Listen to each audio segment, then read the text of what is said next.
નમસ્કાર દર્શક મિત્રો, ધ લોકસત્તા શોમાં આપનું સ્વાગત છે। ઉત્તરાખંડમાં કુદરતી આફતનો કહેર યથાવત છે।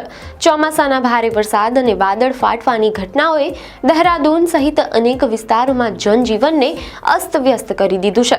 ખાસ કરીને સહસ્ત્રધારા અને માલદેવતા વિસ્તાર સૌથી વધુ પ્રભાવિત થયા છે। રાજધાની દહેરાદૂનમાં ભારે નુકસાનના સમાચાર સામે આવી રહ્યા છે।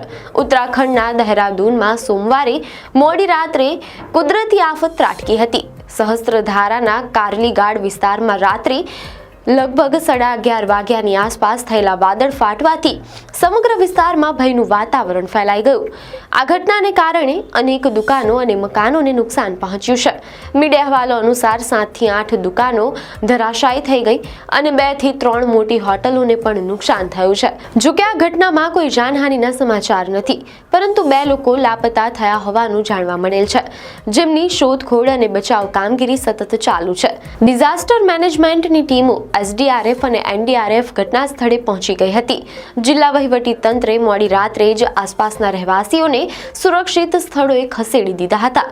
ભારે વરસાદને કારણે સોંગ નદી ગાંડીતુર બની છે, જેના પરિણામે રસ્તાઓ ધોવાઈ ગયા છે અને આસપાસના વિસ્તારોમાં પૂર જેવી સ્થિતિ સર્જાઈ છે।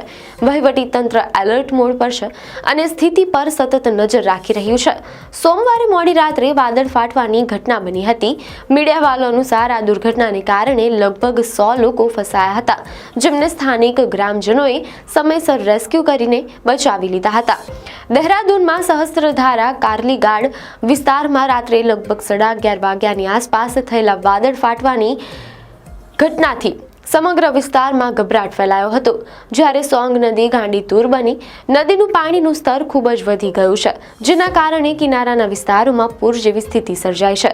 ખાસ કરીને સહસ્ત્રધારા અને માલદેવતા વિસ્તાર સૌથી વધુ પ્રભાવિત થયા હોવાનું કહેવાય છે। નદીના મોજા રસ્તાઓ ધોઈને લઈ ગયા છે। માલદેવતા તરફ જતો રસ્તો સંપૂર્ણપણે ધોવાઈ ગયો છે। દહેરાદૂનમાં ભારે વરસાદથી જનજીવન ખોરવાયું છે। ખાસ કરીને સહસ્ત્રધારા અને માલદેવતા વિસ્તારમાં નુકસાન વધુ છે। સોંગ નદીમાં ઘોડાપુર આવવાથી કિનારાના વિસ્તારોમાં પાણી ફરી વળ્યા છે। જો કે માલદેવતા તરફ જતો મુખ્ય રસ્તો સંપૂર્ણપણે ધોવાઈ ગયો છે, જેના કારણે વાહન વ્યવહાર ખોરવાયો છે।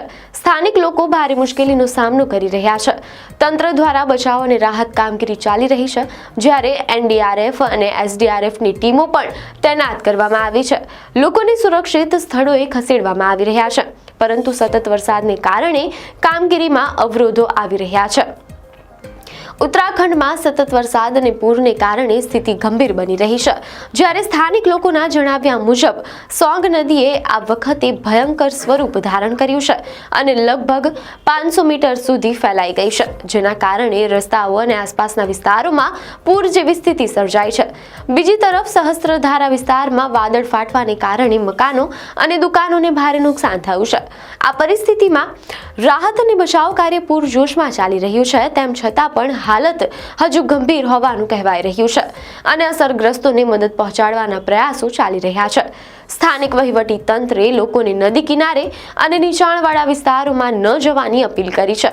હવામાન વિભાગે પણ આગામી 48 કલાક માટે ભારેથી અતિભારે વરસાદની ચેતવણી જારી કરી છે। વિભાગનું કહેવું છે કે છેલ્લા 10 થી 15 વર્ષોમાં સોંગ નદીનું આટલું વિકરાળ સ્વરૂપ પહેલીવાર જોવા મળ્યું છે।